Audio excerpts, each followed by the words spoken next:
இன்றே டவுன்லோட் செய்து உங்கள் ஃபேவரட் ஷோக்களை என்ஜாய் பண்ணுங்க. ஓம் பரமஹம்சாய மந்திர சொன்னதெல்லாம் போதும். சட்டப்பட்டுன்னு கல்யாணத்தை முடிக்கணும், தாலி எடுத்து கொடுங்க.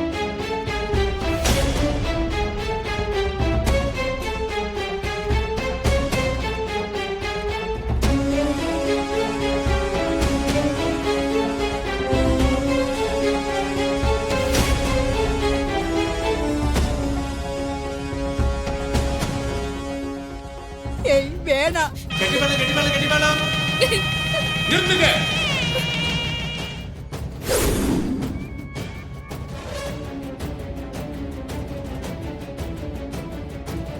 மாப்பிள்ளை தம்பி வந்தாச்சு.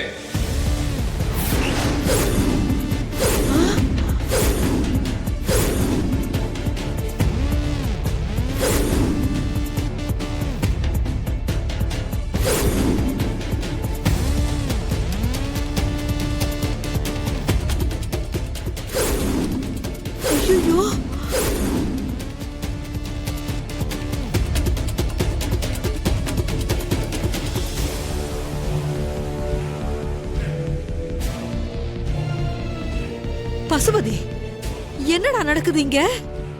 இவன் எப்படி இங்க வந்தா? மா, எனக்கே தெரியலமா. வாங்க தம்பி, வாங்க. முதல்ல மேடையில வந்து உட்காருங்க. விடுங்க. வாங்க தம்பி. நான் தான் மாப்பிள்ளைன்னு யார் சொன்னா?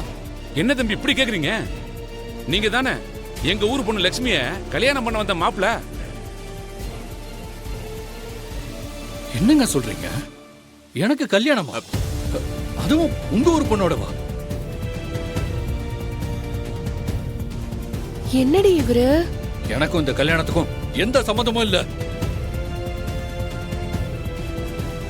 சத்தியமா நீங்க சொல்ற எந்த விஷயமும் எனக்கு தெரியாது. என்ன தம்பி? இந்த கோயிலுக்கு பரிகாரம் பண்றதுக்காக வந்தாங்க. மத்தபடி எனக்கும் நீங்க சொல்ற விஷயத்துக்கும் எந்த சம்பந்தமும் இல்ல. சொன்னா கேளுங்க. ஏதோ தப்பு நடந்திருக்கு. தயவு செஞ்சு அதை புரிஞ்சுக்கோங்க. ஆமா, அவர் மேல எந்த தப்பும் இல்ல. இதோ இருக்காங்களே, இது என் அம்மா, இதோ என் அண்ணன், அப்புறம் ஒன்னும் தெரியாத மாதிரி மணமடையில உட்காந்துக்கிட்டு இருக்காருல இந்த ஊர் பிரசிடென்ட். இவங்க எல்லாம் சேர்ந்து லட்சுமியை இந்த மாமனுக்கு கட்டி வைக்க இவங்க எல்லாரும் போட்ட டிராமா. டேய், சரி, நடந்தது நடந்து போச்சு. இங்க பொண்ணு லட்சுமி குணத்துல பத்திரமாத்து தங்கம். தெரிஞ்சோ தெரியாமலோ இந்த ஊர் மொத்தமும் நீங்க தான் எங்க பொண்ண கல்யாணம் பண்ண போற மாப்பிள்ளைன்னு நம்பிட்டோம். இந்த உலகத்துல நீங்க எங்க தேடினாலும் லட்சுமி மாதிரி ஒரு பொண்ணு கிடைக்காது. நீங்க எங்க பொண்ணுக்கு வாழ்க்கை கொடுக்கலாமே. லட்சுமி ரொம்ப நல்ல பொண்ணு தம்பி. எல்லாரும் கொஞ்சம் பேசாம இருக்கீங்களா? என்னங்க பைத்தியம் மாதிரி பேசுறீங்க? நியாயமா என் போட்டோவை மிஸ்யூஸ் பண்ணதுக்கு நான் தான் உங்க எல்லாரும் மேலயும் போலீஸ்ல கம்ப்ளைண்ட் கொடுக்கணும். திரும்பவும் சொல்றேன், எனக்கும் இதுக்கு எந்த சம்மந்தமும் கிடையாது. என்ன விட்டுருங்க. தம்பி தம்பி தம்பி தம்பி தம்பி நில்லுங்க தம்பி, நில்லுங்க தம்பி.